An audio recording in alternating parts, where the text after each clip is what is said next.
Namaskar and welcome to leg 2 of our double header tonight. We have with us Sri M R Venkatesh. We're going to talk about Sri Lanka and then how some states in India are facing a similar economic future. And please like, share and subscribe to our channel. And in fact, I would start by requesting you to like this particular video so that we have the maximum amount of virality. And trust me, viewers, this is going to be worth your time because we're going to talk about some out-of-the-box ideas that Sri M R Venkatesh is going to share with us. Let's welcome Sri M R Venkatesh. MRV, Namaskaram and welcome to PGurus channel, sir. Namaskaram, sir. Namaskaram. MRV, you are a man of multiple talents. You are an author, you are a very noted TV commentator, you are a chartered accountant, you are a lawyer, you've successfully argued some very high-profile cases, and now you've won many of them. So you've made a name for yourself in many spheres. Now, I want to ask you a question about Sri Lanka. Is there any out-of-the-box ideas for India to think about Sri Lanka? Because Sri Lanka is sort of now under the magnetic attraction of two countries, in my opinion, India and China. If India doesn't help, China could, run ride roughshod there. Or if India helps and China, would that keep China away? Your thoughts on how the Sri Lanka crisis can be averted and be brought on par with India to kind of become a similar kind of a progress moving forward? See, Sri Lanka's survival is very important for the Indian nation. It is not happening in distant Mozambique or Mongolia. It is happening at your backyard. So you cannot turn a Nelson's eye to what's happening in Sri Lanka. What happens in Sri Lanka affects the peninsular India in a very great deal. And probably there are only two nations in the world which are bothered about the life and death of Sri Lanka. One is, of course, China. The other one is India. And the geography of Sri Lanka, the geographical proximity of Sri Lanka to India makes it imperative for India to look at what is happening in Sri Lanka as if what is happening in, say, Kerala or in Orissa or in Rajasthan. You cannot shy away from the fact that you are in a way wedded to Sri Lanka. So the first question that needs to be answered is that there is no other choice but for India to jump and ensure that there is a solution that is worked out for Sri Lanka. What is the problem in Sri Lanka? See, the worst problem a country faces, and great nations have faced it. Let us not beat around the bush. Great nations have faced it, much less Sri Lanka.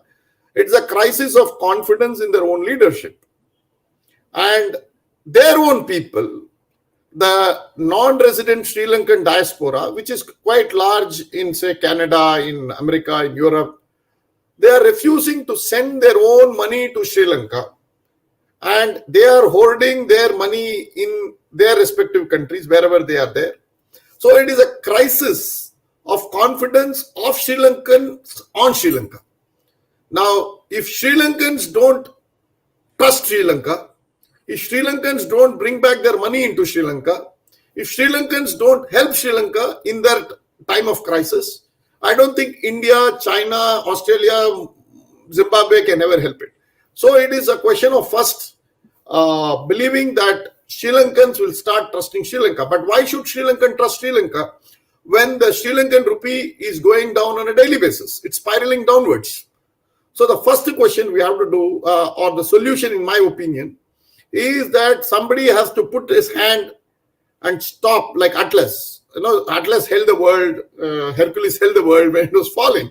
Likewise, in our own mythology, we have Varaha Avatara, where the Mother Earth was sinking and the Varaha dug it out from the sea and held it. You require a hand to hold the Sri Lankan rupee.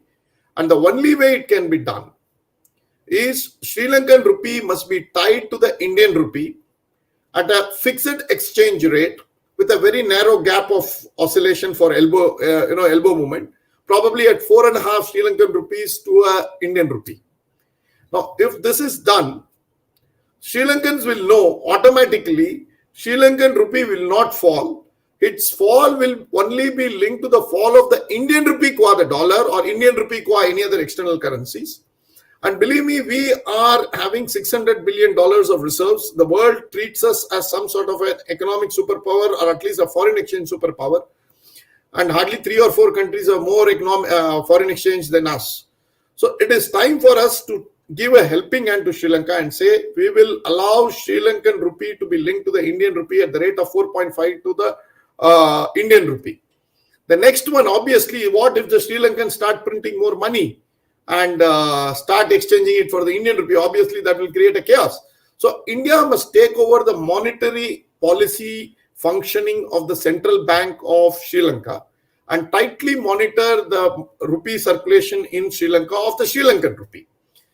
The third thing India can probably extend is that we must also extend the MMTC and STC to canalize all foreign trade movements from and to Sri Lanka through the MMTC and STC so that we monitor the trade. Fourth is that we must take over the Hambantota port, Trincomalee port on a defense basis and Colombo port on a commercial basis. The sixth one is that we must also take over the Hambantota airport. Hambantota airport, people don't know that it is one of the only airport in Sri Lanka wherein a 380 can land. Even the Colombo airport doesn't have that facility. A 380 can land in Hambantota airport. So what do? You take this over. In short, Sri Lanka is probably 4 or 5 districts or probably 1/3 of Tamil Nadu. And we must try to extend 2 things to Sri Lanka. One is we must support Sri Lanka in its economic crisis. Of course, we are sending petrol, diesel, we are sending some food grains, all this is okay.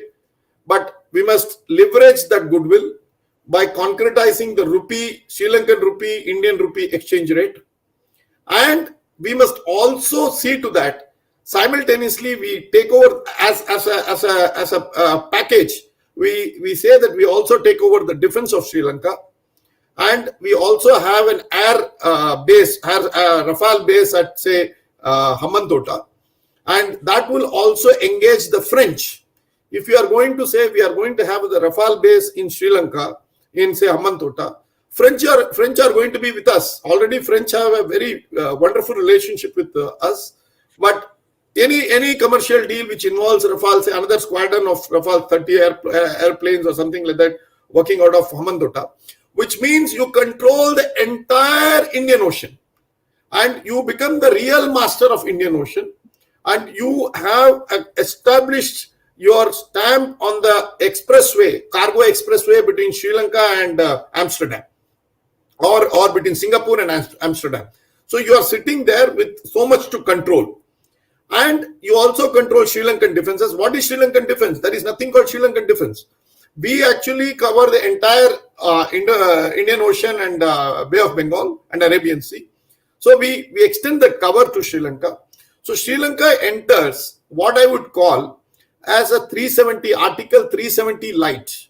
What was in Kashmir for a very long period of time has probably to be extended to Sri Lanka, wherein we manage 2 things. One is defense, one is, of course, the Sri Lankan rupee. The rest, as per the Sri Lankan constitution, they have the full sovereignty. They will have every right to elect their own president, prime minister, their own functioning of Sri Lanka must go on, so that the sovereignty is respected. But whenever it comes to voting in any international arrangement, like say IMF or WTO or World Bank or Asian Development Bank, Sri Lanka must align her interest with the Indian interest. So India technically will carry 2 votes. Whenever India is going to this multilateral fora, Indian vote will be intertwined with the Sri Lankan vote, and the Sri Lankan vote will be intertwined with the Indian vote, but there will be 2 votes. So you extend a sort of a protective umbrella to Sri Lanka. At the same time, you take defense and economic affairs. You stabilize the Sri Lankan rupee, never touch the sovereignty, respect the sovereignty of Sri Lankans. And if Sri Lankans are respected for their sovereignty, it has obviously been one of the most dynamic, hardworking, functional societies. It is having a temporary setback. allow the people to flourish, and give them the stability, I'm sure Sri Lanka will be back into action in the next 3 to 5 years. If this is worked out, and I think we have a sagacious man in Ranil Wickremesinghe, who, if these things are broken, of course, this is a very bitter pill to swallow for any sovereign nation. But believe me, they have no choice. And mark my words, Mr. Iyer, if they don't align with the Indian interest, especially on economics and in defense affairs, China will swamp over them. Already they have a tryst with China for the last 15-20 years. And they have come to absolute penury only because of their grand hug with China. Now, the average Sri Lankan wants to get out of the bear hug. And this is going to be the test of India's arrival at the international scene. We will do it. We should do it in our own way. We should do it in our own methodology. But we must debug Sri Lanka of Chinese menace. At the same time, we must extend a helping hand without, again, I repeat, and at the risk of repetition, not injuring the sovereignty of Sri Lanka. We must respect it in full measure. Now, a couple of things that I want to add to what you said, MRV. Viewers, this is not unusual. The Hong Kong dollar is pegged with the United States dollar, and it is a very small range, 7.5 to I think 7.8 or something like that. I may be wrong on the thing, but it's around 7.5. Even the Arab Emirates dirham is linked to the dollar. It is pegged to the dollar, fixed. Yeah. So that hasn't prevented them from acting like an independent country. This is not something new. That's one thing. Yeah. The second thing that I want to ask you, Mr. MRV, is will India assume some of the Sri Lankan loans in exchange for all this, so that they don't have to keep looking over their shoulder? Oh, when is my next loan installment due? For example, from China. Obviously, India has to underwrite the debt of Sri Lanka, not in full measure, but it stands as a sovereign guarantee. If India stands as a sovereign guarantee for the $50 billion of debt, Mr. Iyer, if you think $50 billion is too big, let me give you a perspective of what it is in the Indian context. Because many of your viewers may think $50 billion is something around 4 lakh crores. That's a big sum. But last year, that is 21-22, we collected 5 lakh crores of extra taxes over and above the budget. So you must understand, when on 1st February 2021, Nirmala ji projected, I think, 17 lakh crores as the total tax to the central government. I think she got around 22 lakh crores. So this is 5 lakh crores is the extra tax. It is not the total tax. The extra tax collected within 1 year by India. So that's around $65 billion.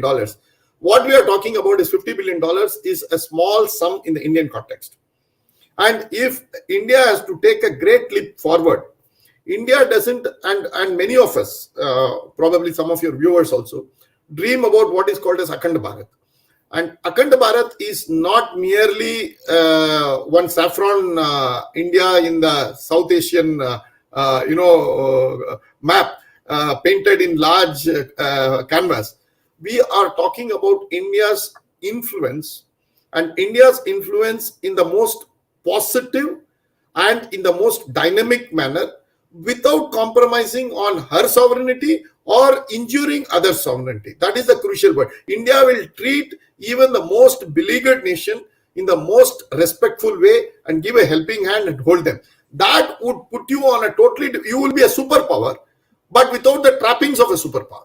Without the coercive arm of a superpower, you will emerge as a superpower. Superpowers are not only people who send guns and F-16s and F-35s into other nations. Superpower are those who help people in the time of need and do it in the most gentle of manner and the most protective of manners. And the moment we do it, Article 370 extended to Sri Lanka means that we can extend it to Afghanistan, we can extend it to Bhutan, we can extend it to even probably at some point of time to Burma.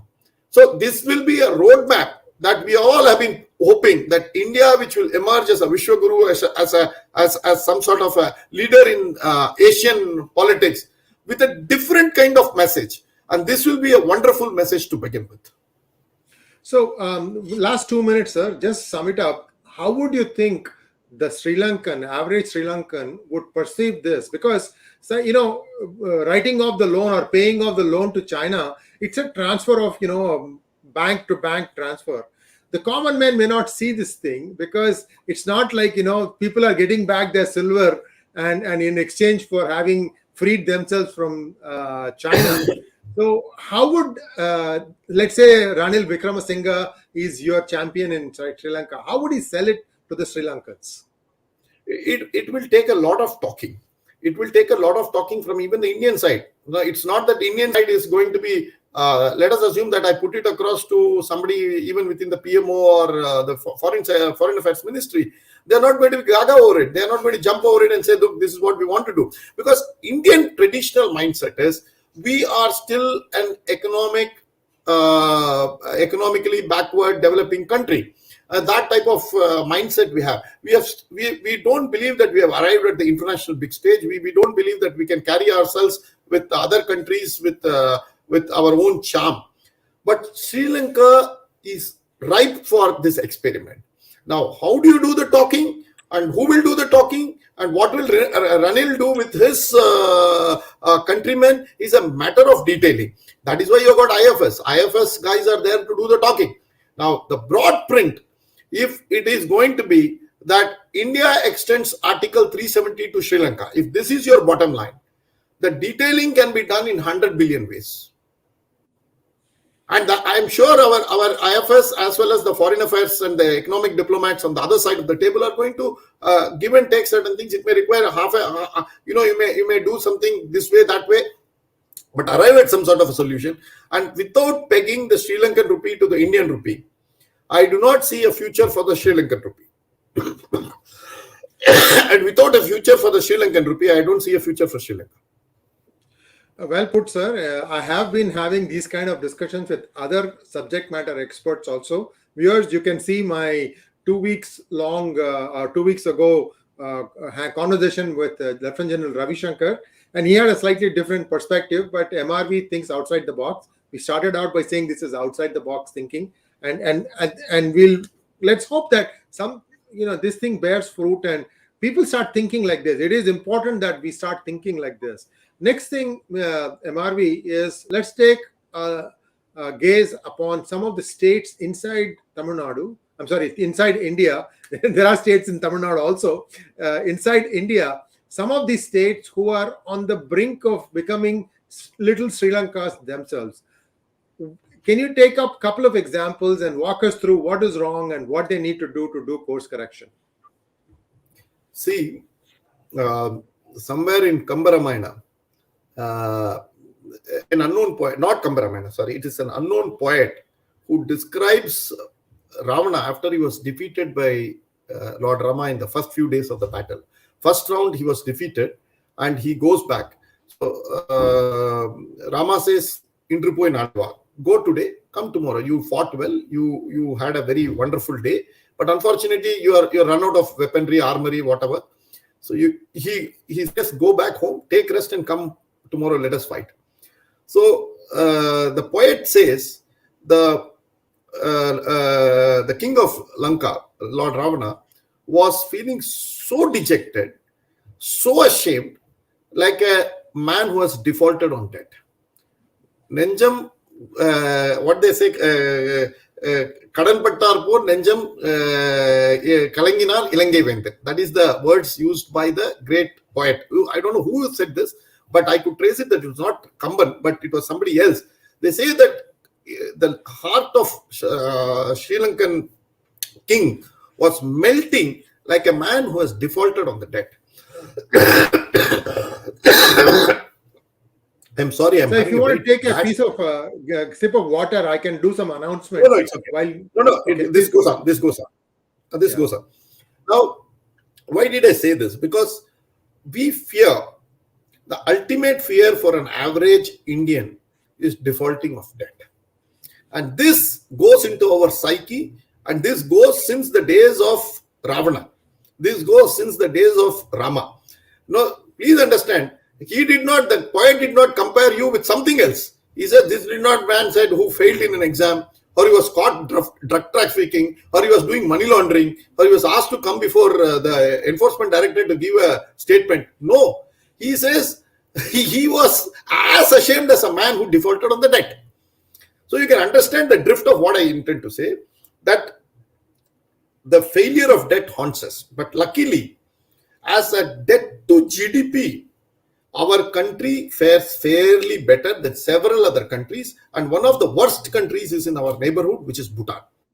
Bhutan is having a very high debt to GDP ratio, but India's debt to GDP ratio is not so bad. India has the central government debt, as per the budget papers, is around 135 lakh crores. That is compared to a 2 lakh crores of GDP. This is not so much of a problem. But our problem is that out of 135 lakh, I will come to the states later on, but first let me explain the central debt. 85 lakh crores of this 135 lakh crores are liabilities without any assets. See, Sri, I don't know what is your net worth, but let us assume you have a 100 crore rupee loan. That by itself is not something bad. You can still have 100 crore loan, provided you have a 100 crore factory or a 100 crore asset, which yields some results. But if you have a 100 crore rupee loan and no asset to service it, that creates the problem. So it is not debt per se. It is the asset that backs the debt, the productivity of the asset that is creating this mess. In India's context, central government, which is one of the best balance sheet, has 60% of its debt without any asset. 60-65%.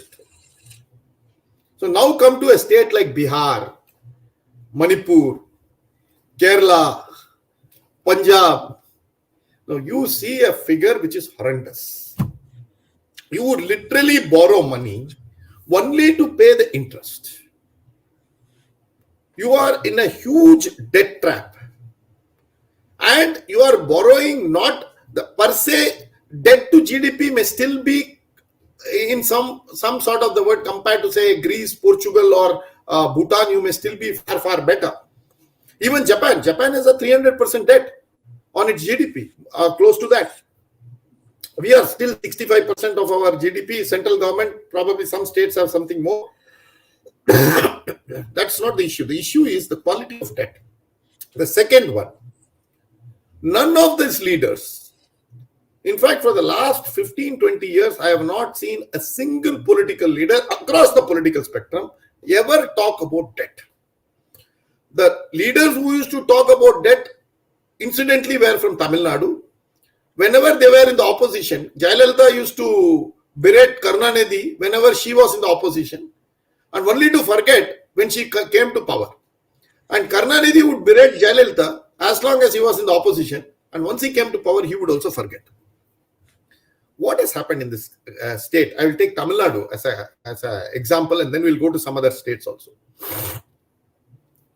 Tamil Nadu's, I had quoted in my book also, Retaining Balance. I have dealt with this extensively. The total salary, total pension covers something around 60% of the tax collected from the state. You pay 60% of your taxes to only one category of expenses, which is salaries and wages to your government staff and pension. Why do you do this? You collect taxes from 100% of the population. Your SGST comes from 100% of the population. You get also taxes from the center. But you pay all this 100% collection, pay to 1.5% of the population, which is your Babuda. I hope you get the core malice of our problem. We overpay our bureaucrats. Yeah. One question, MRV. Wasn't around 2000 a new rule instituted whereby everybody coming into the workforce from 2000 would have to pay half of what ends up being their pension? No. There is nothing like that. See, you pay whenever you pay again, the government has to pay you back, right? Today's, it's a cash flow basis. Today's budget, if you take 60% of Tamil Nadu's budget goes to salaries and pension. Let me ask you a question different way, MRE. Sorry, we have to fix this thing right. In United States, every employee pays 7.14% into the social security system. And this gets paid back to that person once that person retires. So this is sort of like pension, but it's for everyone. You pay into the system, and what you pay, you will get it back because the government also matches the same thing. I'm sorry, not government, your employer, wherever you are employed. So if you are self-employed, you'll be paying 15% into the system. You get that back as pension after you retire. I thought India had a similar system instituted in the 2000s. No, we have a system. Please understand. We have a system of pension. Government employees pay something to the pension kitty.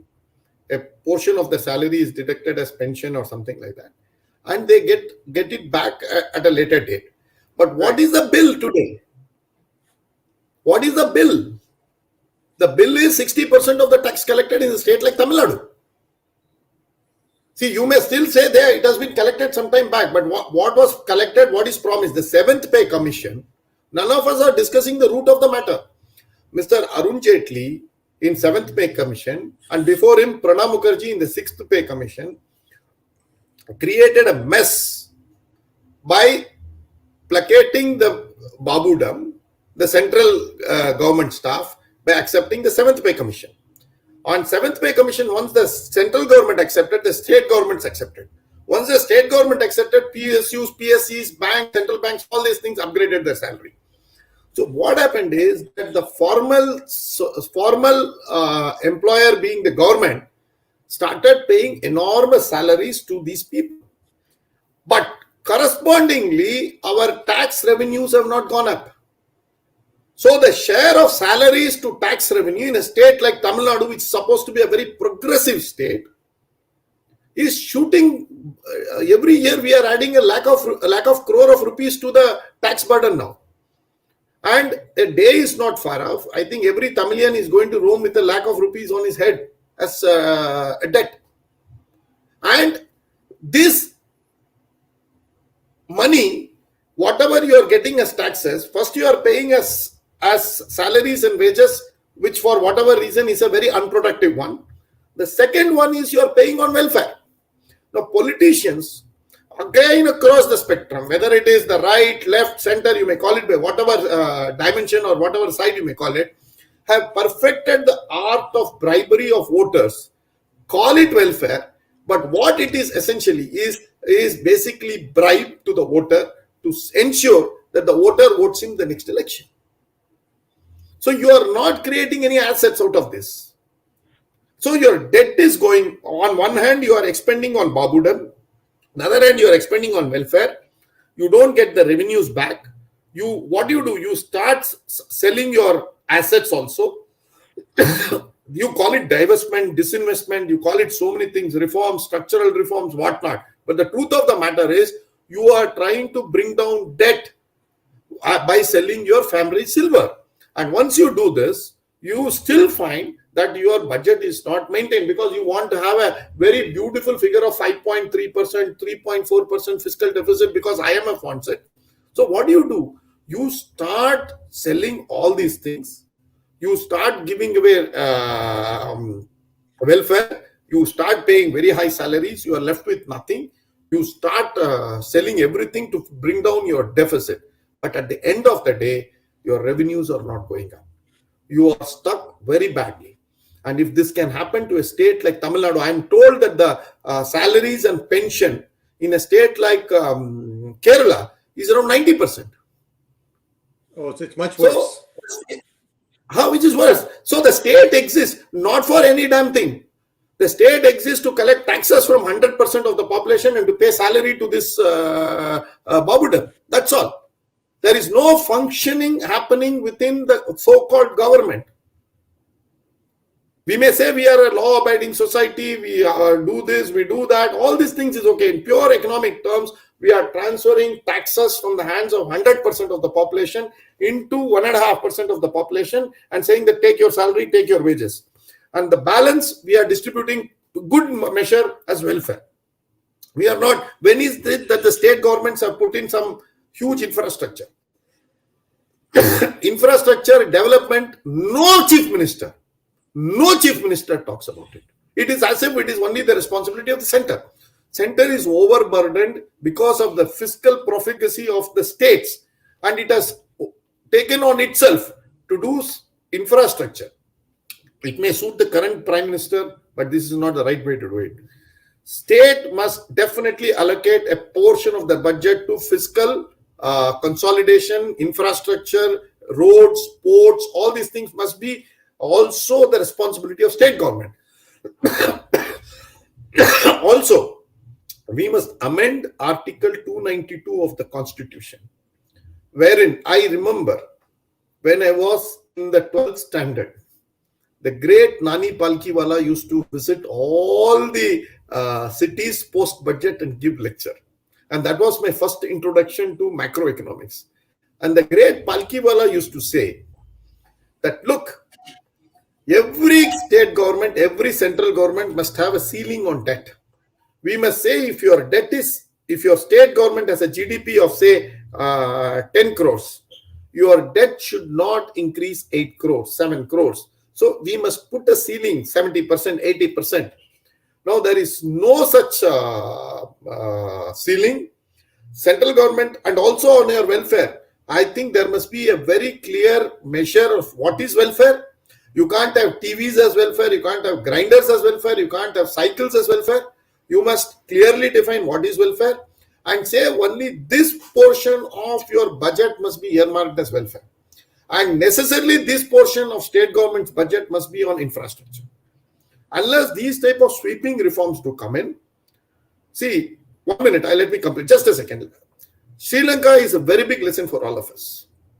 And Sri Lanka is a lesson because Sri Lanka did not learn from the pigs country, Portugal, Italy, Ireland, Greece, and so on and so forth. So many countries, law of economics is not, it does not favor the white, black, brown, yellow. It is absolutely race neutral, and it will work on you. And it is a warning for all of us. Sri Lanka has happened in our backyard, and the same thing happened in Sri Lanka. They cut their taxes. They thought they will spend their way to richness. You can't spend your way to richness. And unfortunately, COVID happened. They are travel dependent. They are a tourism economy that collapsed, and the result is there for all of us to see. The same thing awaits many of our states like Punjab, Kerala. Of course, Tamil Nadu will be a very important state to watch on. And I'm told even states like Maharashtra and Karnataka are also having problems on debt. So all these states are having huge problems of debt. It is time for our policy makers to come out with a white paper and explain to us how much of the expenditure revenue collected from state goes as salaries and wages to Babuta. First, do you know in central government it is around 25%, close to 20 to 25%. And nobody gives this figure in right earnest. You have to do a lot of computation to find out what is the total expenditure of salaries, wages, and pension, including defense. What is it to the total revenue? If you find it out, it may be as high as 30% also. So my point is, unless we come out with a white paper and provide complete details, we are staring at the barrel of the gun. Couple of things, MRV. There was a policy paper or some sort of a document that is like what you said about a white paper that was already put in place by the then secretary, Sri E.A.S. Sarma. He is the Sambandhi of Dr. Subramanian Swamy, or what you call in Hindi, Samdiji. And he had already drafted this, how much states need to, regulate themselves. I don't think any state has actually taken it up to implement it. I believe. I could be wrong about this. If you have some idea about that document, please feel free to share that. If not, we will come back and look at it in a later time. I'm sorry, I have read it, but I am not recollecting that document readily.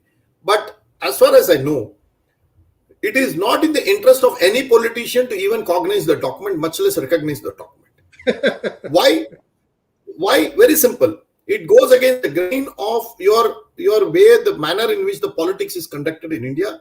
And the politics in India is very simple. Bribe your way to your next election and masquerade it as welfare. This competitive welfarism has taken us into a downward spiral. The best balance sheet of this country is that of central government, which has a 60%, 65% hole. Believe me, if you take a state like Tamil Nadu, the debt position is around 5.5 lakh crores or 6 lakh crores. That's what the people, and see, all these numbers are camouflaged in various ways. One cannot for a fact say that this is the debt. And unless the central government, RBI, Niti Aayog, I don't know what Niti Aayog does.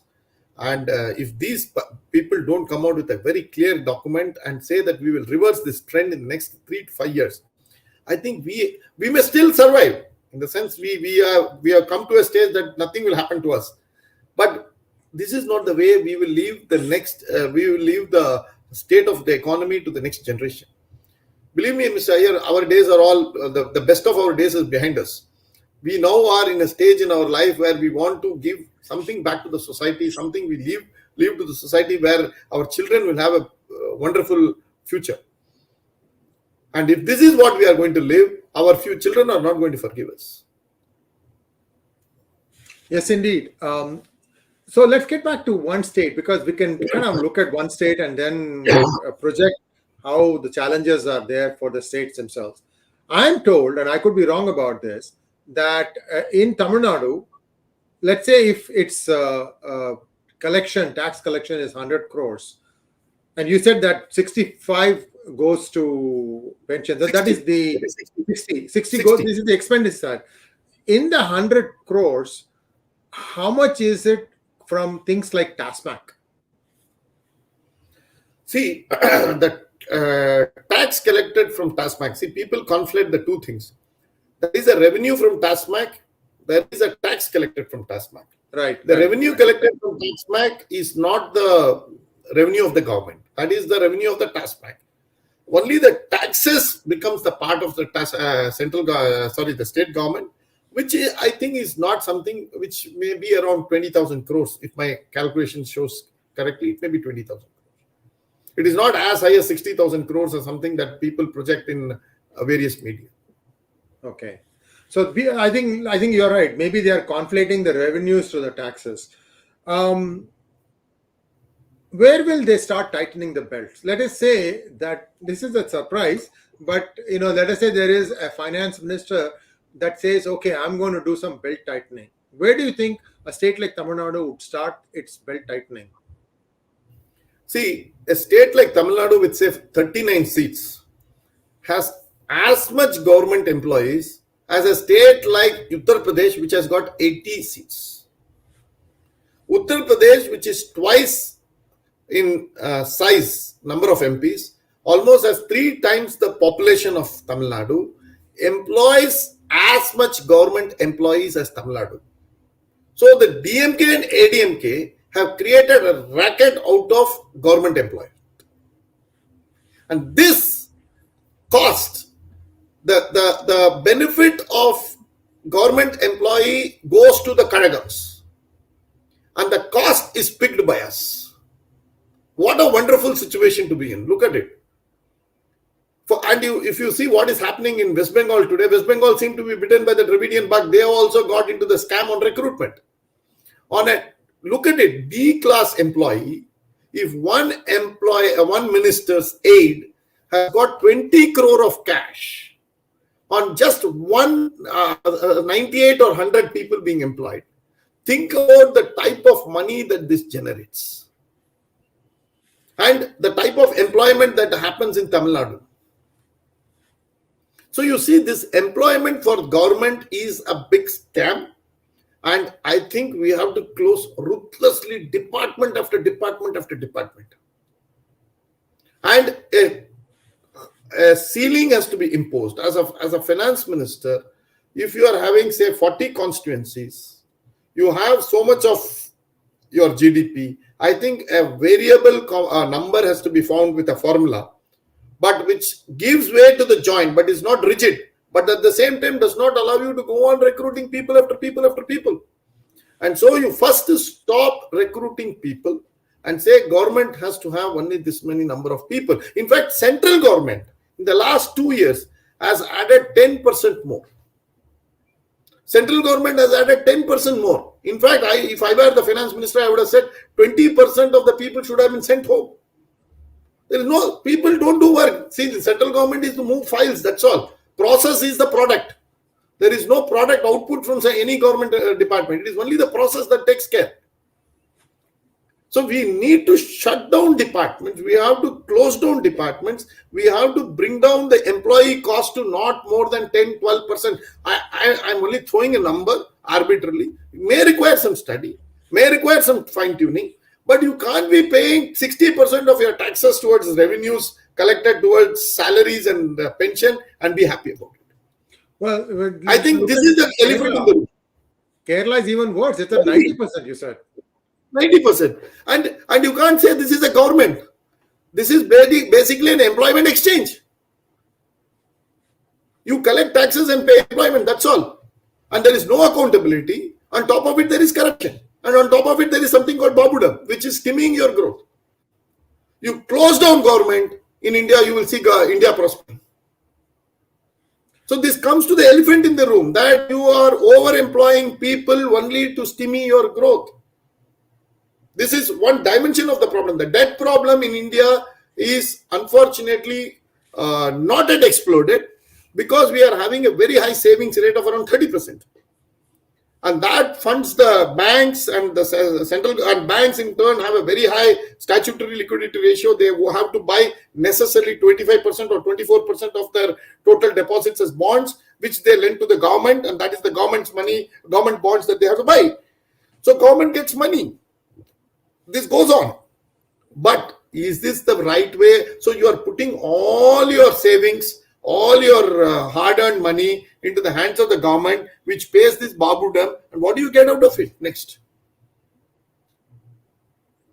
So we are shooting ourselves in our foot with our bad economic policy, bad accounting, and stupid way of arranging our public affairs.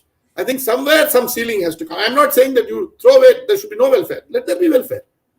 But what is welfare? Let us define. Let us put a ceiling. How much you have to employ people? Let us put a ceiling. You can't employ more. Let us say this much. You can't. And you know, Mr. Iyer, this must shock you. The average per capita of an Indian, average Indian is around 1.2 lakhs. Or 1.4 lakhs maximum. Okay? The salary to the lowest of your government employee is multiples of this. Okay, 1.4 lakh rupees, which will be one of the highest in the world. The average salary paid to a babu in India is the highest when compared as a rate to the average per capita income. In US, for example, where you stay, you won't have the highest civil servant in the country drawing 20, 25 times, 30 times the per capita income of an average American. They look at it. The president gets only 400,000 a year. The president gets only 400,000 a year. Which may be 10 times, 12 times, or probably 8 times the per capita income of an American. Yeah, I think it's around 45,000 now. So it's only 10 times. You can say 10 times. 10 times maximum. Loosely. So you see that this is how equity is built. This is how inequity is also built. Inequality comes in. And then you say, look at this fellow drawing this salary. They look at, and then the private sector goes up. And so you are not a manufacturing giant today. We are not a manufacturing giant because of 6th pay commission and 7th pay commission, and that is we can never be a manufacturing giant because we have created high class salaries, and that can be afforded only by people, say, in the software industry. The Infosys and the TCS can pay, but we require jobs, and everybody wants their son to draw as much salary as, say, somebody in Infosys. or TCS. You can't get it. And the others somehow or the other bribe their way to get the government employment, and the rest are unemployed. So India has created a wonderful situation. Either you get employed in TCS or Infosys, or you get employed in government, or you don't get employed. This has so many dimensions. MRV, we have a lot of questions to go through, and I request you to kind of maybe take 2 minutes per question, because we have a lot of questions and we want to try and answer as many as possible. And if there's a repetition, feel free to skip.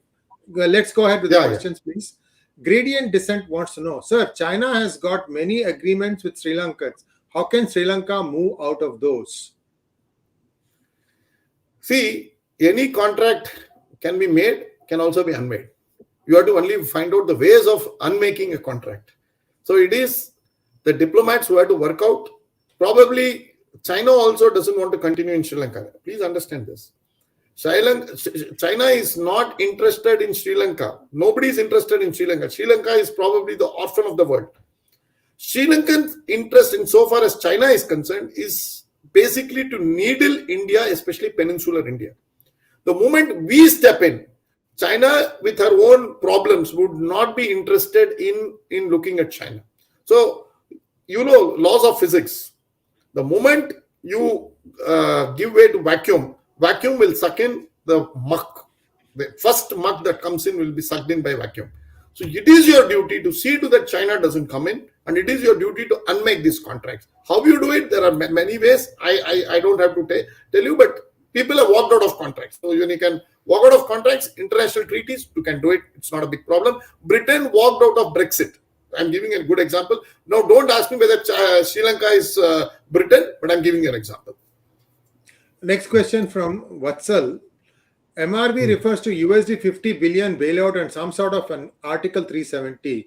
Does it mean external defense, etc., being taken over? Yes, loosely, yes. Details we can work out, but broadly, it is for probably the karma is catching with us. We were shouting 370 to be abrogated a lifelong. Now we say 370 should be extended to Sri Lanka. From northern part of India, we are extending it to southern part of India. That's the only difference. So when you say extended, 370 gives some sort of a unique status for the people living in that region with some proviso, right? With the agreement that some things will be done by India, and in exchange will let you be a sovereign country. And in order to guarantee that you are prosperous. See, this is all sounding good for economists and literate people. I'm wondering how an average Sri Lankan on the street will see all this. That's my concern. No, Mr. Iyer, Nehru sold 370 to you for the last 70 years, and you gulped it. In 1950s, our India's literacy was 15%, 20%. No, it's okay. So when you say this is a literate man's soup, it is. Believe me, Vikram Singhe will be able to sell it, but you sell it to Vikram Singhe. Right. My point is, let the Sri Lankan have a choice. Now, if they want to go to their funeral, it is their choice. You can't help it. But you give it as an alternative. You say that we are ready to help you on these terms. Make your terms hard, but help them. Right. See, this what we are doing at this point, we are giving them some food and medicine and fuel without anything in return. But we have spent more than $1.5 billion. Right. So it's adding up. What you're saying, 50 billion is coming up very fast, because you can't let go after having started the process. And see, the first point where Sri Lankans are going to come back, all the 2.2 million, 2.2 crore Sri Lankans, their first port of call is going to be only Thoothukudi or Chennai, if they are going to become refugees. One last question before we go to the next question. My question. What is this average savings rate in Sri Lanka? Do you know? Sir, I'm not very sure, because last 2 years' data it was not very clear. But I could add something around 16-18%. I could see 16-18% was the same. Wow. That's also a challenge. They need to really, listen to us. This is a very serious point. I'm sure I'm going to try and send this thing to many of my Sri Lankan American friends so that it will start, spreading around. People may like it, may not like it, but at least India is giving a lifeboat, and you have given a very beautiful suggestion. Next question, please. Uh, Fourth wireless LB McLeod. Somebody from finance ministry, sir. Will Sri Lankans cancel the Hambantota 99 years lease, declaring it illegitimate and thus terminated? See, you don't have to declare it illegitimate. You can still say to China that, look, we don't want to continue with this. We want to terminate this because we have an Article 370 type of negotiation with India. And we are a sovereign nation, but we have certain sovereign conditionalities which override this treaty. So we close this, and obviously it may cost you something. Say at best, what it will cost you, $3 to $4 billion. So that's nothing. See, you have to look at it. You are getting Hambantota Port. With Hambantota Port, you can control the entire southern hemisphere. In fact, beginning Australia to Madagascar, that can be controlled. So if that is your vision, this will not look at a cost. This will look at some sort of a small exchange for you. But this must be done. See, that is one way to sell it to the Sri Lankan public, saying that what you lost, you are going to get it back. Hambantota will be yours, fair and square, fully. Yes. Something like that. That would make resonate with the people, is what I'm trying to say. Yeah, you have to package it. You cannot just throw legalese to the common man, but you have to package it. But the core idea is to protect as well as gain, both ways. Mr. Lee wants to know, does India need a new law that automatically puts a state under president's rule once debt to GDP ratio hits a threshold? Maybe. But one thing I have to tell you, president rule is no guarantee of certain things to be happening in a certain way. You can't fire a government employee. You can't fire a government. You can't reduce his salary. What is the ameliorative measures that you are going to take? Your diagnosis may be okay, but what is your prescription? How are you going to be prescriptive about it? How are you going to solve the issue? So, democracy is all about debating, digressing, and coming back to the table and putting one more view on the table. President's rule for a short term, yes, maybe that may be thought of. But I would suggest 3-4 things. Since you asked this question, at the risk of repetition, which I also told during the first half of the presentation, we have to necessarily bring in ceilings on certain things. Your debt to GDP ratio or state GDP ratio has to be there. 2, you have to bring a ceiling on your government employees. 3, your salary to government employees has to have a ceiling to your tax revenues. 4th, you should also bring in some sort of cuts on welfare and define precisely what is welfare, what is legitimate welfare, and how this has to be given.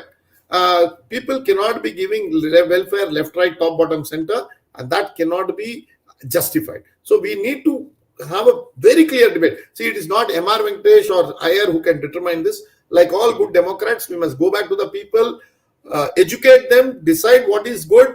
And I'm sure every Indian today would like to leave a better India for his children tomorrow, rather than an India which is drowning in its own debt. Next question, please. It's possible that he might have suffered a power outage. So let me just make a couple of announcements. Viewers, the Friday program with Kishore Swami about how much money is being paid to tweeters is going to be done tomorrow at 9 p.m. IST, and it's going to be live, so do join us for that. And let's go back to the next question. Himanshu Varshney wants to know, without employees, how can the government function? The presumption is government is functioning. Is the government functioning? That is news to me. First thing. Second thing, I'm not saying we should get rid of all employees. Did I ever say we should get rid of all employees? I always said there was a ceiling required. And we have to also stop paying this amount of salaries that we are paying to the government employees. We have become a very costly economy. Of course, because of 1.3 or 1.4 billion people, we still are able to manage. But as we see slowly our population is stopping and it's not exploding as what it exploded, say, 50 years back, we are finding very difficult to get hands for manufacturing. And that is why we are struggling to become a manufacturing giant. Abhishek Singh wants to know, sir, why does Kejriwal keep repeating that only his government is in profit in all of India? I'm disappointed to know, Abhishek, that you follow Kejriwal so seriously that you ask a question in this wonderful program about Kejriwal. I think we should stop following Kejriwal. We should stop asking any questions about Kejriwal. But being on the lighter side, now let me come to the issue. I don't know what he means by his government is in the profit. I don't know what he means. I think surplus state. Maybe Delhi is a surplus state? Maybe, but there are certain states which are revenue surplus. There are certain states, not only Delhi. Telangana, Delhi right? is because of, Telangana? How about Telangana? There are some states, even Gujarat, I think, has a revenue surplus. I think Haryana was in revenue surplus. So there are some states which are in there. And Delhi does not have, please understand, Delhi does not have to pay its police. A police function of Delhi is by central government. If you implicitly add that cost, I don't think so Delhi will be in revenue surplus. So Kejriwal is some sort of a charlatan. I don't want to engage myself any further on this. Basavaraju wants to know, what about fiscal responsibility bill talks about budgetary responsibility? Basavaraju, you need to fine-tune your question. I hope MRV understands it. No, what he's saying is there is a fiscal responsibility bill, and sir, the fiscal responsibility bill puts in some sort of a target.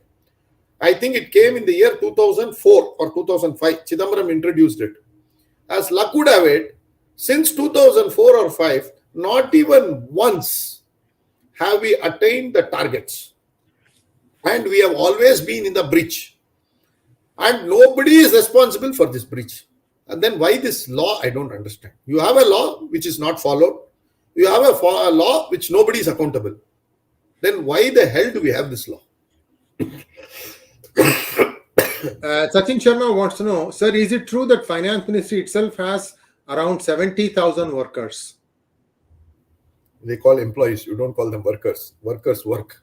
Yeah. Employees need not work. Employees only have to take salary. I'm not sure about. See, this number you will get it in the budget. I'm not very sure about this number. Maybe something more also, because total government employee minus railways and minus armed forces is around 32 million people.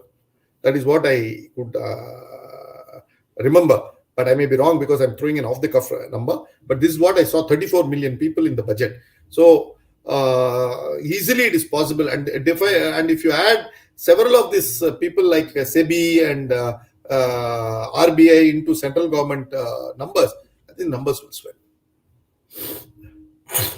Sudhir Kaushik wants to know, sir, Article 370, brilliant idea. How about China, Pakistan, internal spoiled sports to the idea? Thank you for your charitable words. But yes, there will be internal spoiled sports. People north of India don't think of Sri Lanka as some sort of a country which is strategically important to us. And people south of India, especially in Tamil Nadu, think that Sri Lanka needs to be doomed for a variety of reasons. I don't know why. But the long and short of it, it has got a strategic import.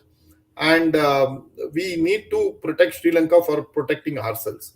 So I think there will be enough spoiled sports. Probably Chinese agents, Pakistani agents will all start. And if some of them see this, they will ridicule this. They will say, what nonsense is this? Two South Indians talking about something. All these are, from Gaga land, Lala land, all this stuff will come in. But the core issue is, if people oppose, that means this is a sensible idea. Please understand, there is a very good benchmark in this country. If some people oppose, then this is a good idea. Blindly implement it. Giridhar Mamadi wants to know, since the current government in Delhi is not going to offer 370 to Sri Lanka, what do you see happening to it as China will get involved? Mamadi Garu, I can tell you one thing. China, see, it is either India or China. There cannot be India and China in Sri Lanka. Now, if you don't go, you will have to visit, as you often do. You go to Leh and other places and look at it and come. Likewise, you will go to Thoothukudi, Kanyakumari, and also see how much Chinese have infiltrated our area. So the choice is very clear. Either you prevent China occupying Sri Lanka, or you have no other choice but to have another front in your southern part of your country. Choice is yours. Lajwanti Shahani wants to know, don't we have the same arrangement with Bhutan though? It is not we have any arrangement. We have only a rupee exchange. With Nepal and Bhutan, we have a simple, we can take the Indian rupee that is accepted there. That's all. But what I'm talking is something far more firmer than what we have with Nepal and Bhutan. I'm not only talking about Indian rupees being accepted there. I'm talking about their currency being fixed to our currency in an exchange rate mechanism. RBI taking over the central bank mechanism. We taking over their defense. We also take over the 3 ports, Hambantota, Trincomalee, and Colombo. Colombo being handed over to, say, again, one of the big port players. Could be Adani's, could be Tata's, could be somebody who takes over the Colombo port for commercial purposes, but Hambantota and Trincomalee being taken over by our defense forces for operations on defenses. So it must be seen as a defense expenditure. So unless you are looking at it from a strategic angle, you are not going to get into the idea of it's not simple leva tevi. It's not give and take. It is something more. It has to be thought from a strategic angle. Anil Kalapure wants to know, Kolapure, I think, Kelapure, I don't know. I can't read properly. Dear MRV sir, the pension is increasing because it is linked to inflation index. My father, who retired from railways, is getting 10 times more pension than his last drawn salary. Yeah, it's correct. But that's why I said I don't want to go into the past. But the net effect of our past policy making is that today we are paying a good chunk of our taxes for pension and salaries. Now, I'm not saying that your father or grandfather must be deprived of his pension. No. But what I'm saying is this is what it is. Now, how do you remedy? We can't go back and go to 2000 and shift the clock back 20, 25 years. We need to understand that the disastrous policy of 6th Pay Commission and the 7th Pay Commission has wreaked havoc. Your father may be getting 10 times more pension than his drawn salary, but your child will suffer as a consequence. So you must either, you can celebrate that your father is getting so much of pension, but you must also be worried that your son or your daughter may be carrying that debt into her next generation. So let us think about the future and see what is to be done. MRV, I don't usually have a limit on these programs, but we've just crossed 1 hour. How much time do you have, sir? No, we can go ahead, sir. I have no issues if there are. We have a fair amount of questions, so let's try to rifle through them as fast as possible. Dusk Knight wants to know, MRV, what about AP economic mess? I guess you are from Andhra, so you are worried about Andhra economic mess. I'm worried about Tamil Nadu economic mess. Somebody is worried about Bihar economic mess. So the problem is we are in an economic mess as far as the debt is concerned. The degrees varies and the sustainability varies. Probably Tamil Nadu can sustain more debts than say Bihar or UP because of its tax GDP ratio, because of its own inherent strengths, and also the saving habits of the people and so on and so forth. They were various social indices, infrastructure, so on and so forth. But as a nation, I'm worried about the debt. As several states, I'm worried about the debt. And I'm worried about the cost of the debt. I'm worried that people don't talk about the cost of the debt. People at best, in fact, the last 20 years, no leader talks about the debt. And more so, nobody talks about how and what is the cost of the debt. The cost of the debt is our extreme bad planning in terms of managing public finances. And that's what is hurting us. Poonam Natkani wants to know, why is no country like USA or European country coming forward to help Sri Lanka? Excellent question, because Sri Lanka doesn't exist in the map of Europe or America. For them, there is little or no strategic importance. And today, Europe of course, there is very little of interest for the European countries in terms of helping Sri Lanka, because they are being bamboozled by Putin and Russia. So if September onwards, when the winter sets in, many of these European countries are going to face the music, whereas the gas prices will soar, and they are going to pray that Putin gives them gas, and they are worried about that rather than your Sri Lanka and some 8,000 kilometers away in some small island nation in south of India. As far as US is concerned, probably had Trump been the president, and I'm sure Mr. Iyer can throw this light on this. Had he been there, there would have been some proactive American influence on Sri Lanka. But Biden being what he is, I don't think so. He even understands, or probably is in some mental his mental faculty are in such a way that he understands that there is some country called Sri Lanka, and Sri Lanka is facing a problem. So Europe or USA is not going to look into it. It is out and out a Chinese problem or an Indian problem. It cannot be any third person's problem. It is not even a Sri Lankan problem. I can tell you this much. It is a Chinese or an Indian problem. Sudhakar Rao wants to know, sir, India's economy itself is not in good shape, say a few economists. As we have to service debt shortly, why should we do this courtesy to SLR, Sri Lanka, and even to AFG, Afghan, for wheat supply? See, we are an economy which is perennially in self-doubt. The biggest strength of the Indian economy is our savings rate is around 30%. The problem for us is we don't transfer that 30% into a productive growth. We squander this precious savings of ours, and today we are a 3 trillion economy. That means 30% means we roughly save $1 trillion every year. That is our savings. So you can see what we can do to leapfrog. And if you, it is not only about money. You have to emerge as a Vishwa Guru. You have a dream of Akhanda Bharat. You have a dream of extending your influence in South Asia, in whole of Asia. You have to play this game. You are a mighty nation. You have a civilizational connect with Sri Lankans. You are some sort of a big brother to them. Sri Lanka always looks at India for help.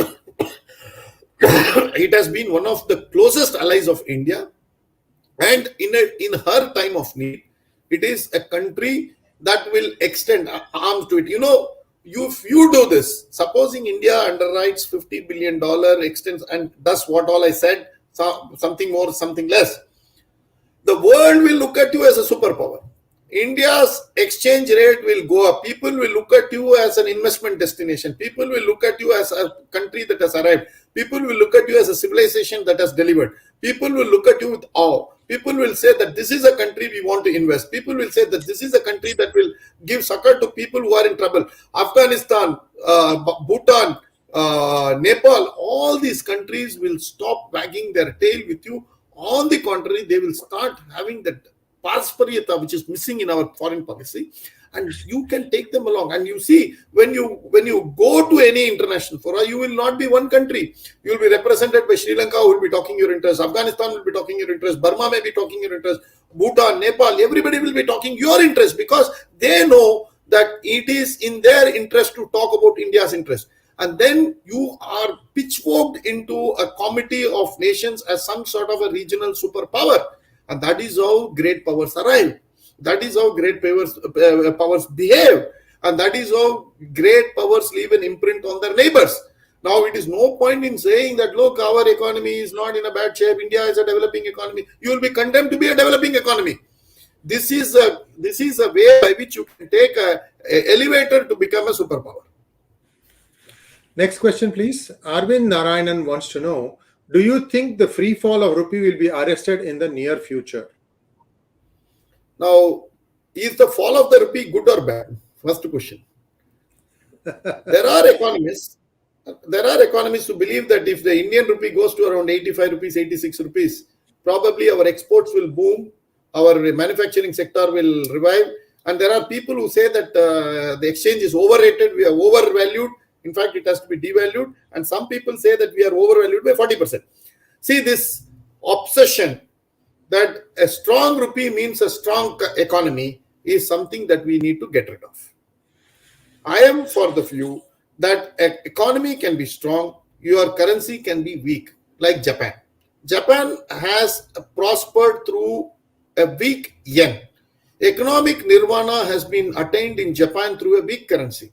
It is not necessarily that once you become an economic superpower, your currency also has to go. China has depreciated its yuan to 8.34 in the year 1994 or 95 and held on rock solid till say 2005 or 2007. And it is in that 10 years that it has become a manufacturing superpower. So currency weakness, a weakness in your currency does not mean a weakness in your economy. On the contrary, we have so much of structural weaknesses in our manufacturing sector that we need to address them. Rupee depreciation probably compensate for those weaknesses. Okay, Harish Parligar wants to know, why can't most of the government services be privatized and bring in cost efficiency and reduce the burden on exchequer, as it brings in productivity and transparency also? Have you ever been to a privatized bank, sir? ICICI or any of these banks? I don't think so. You have been there. HDFC is pretty good, sir.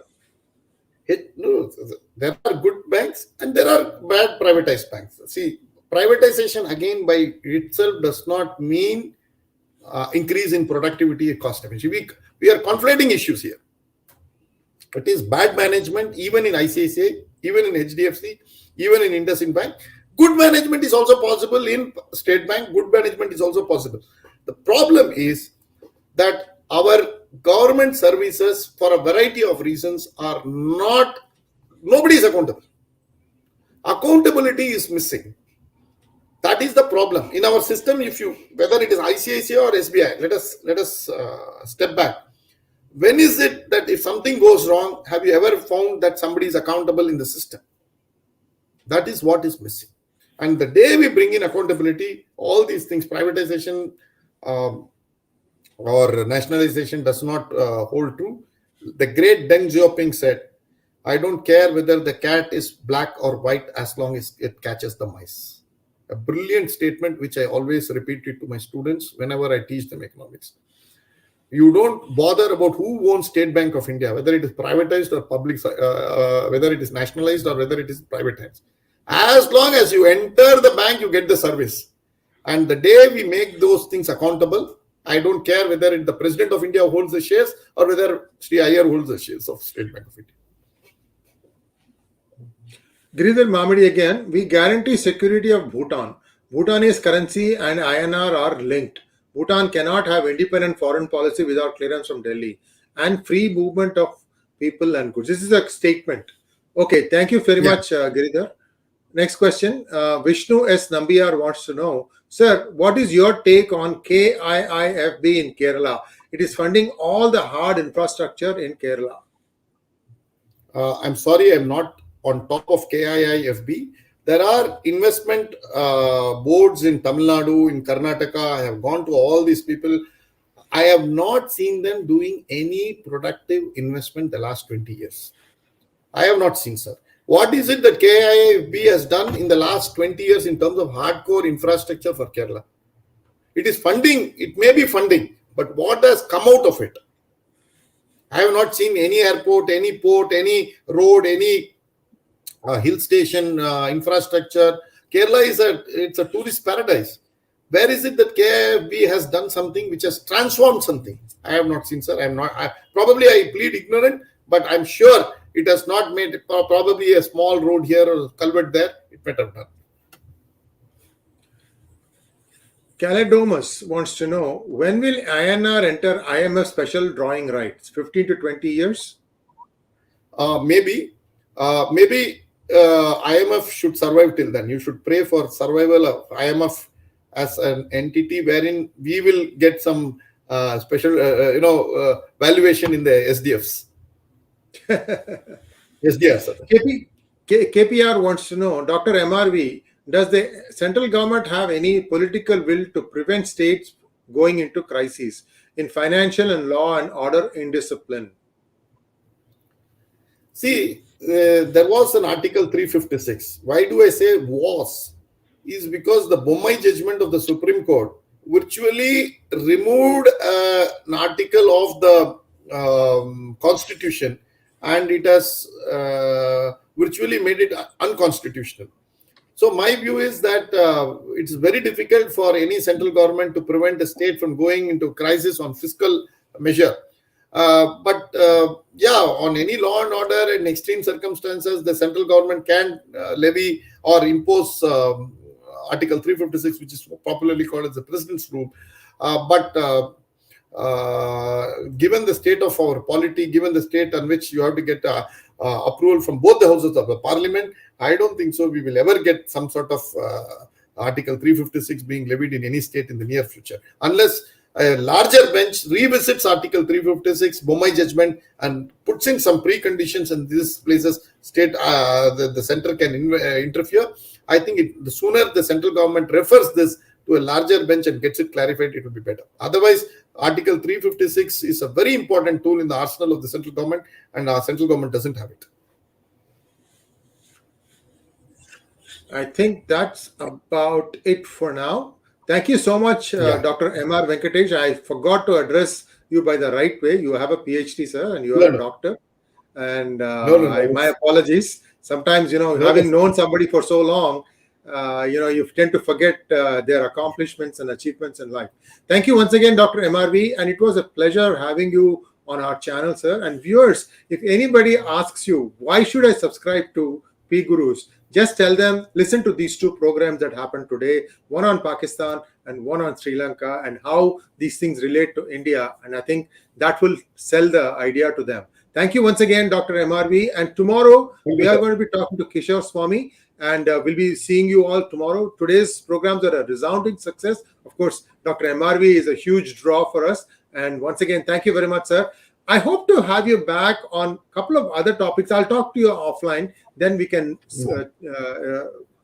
firm up the dates. Thank you very much, sir. Namaskaram. Sure, sir. Namaskaram.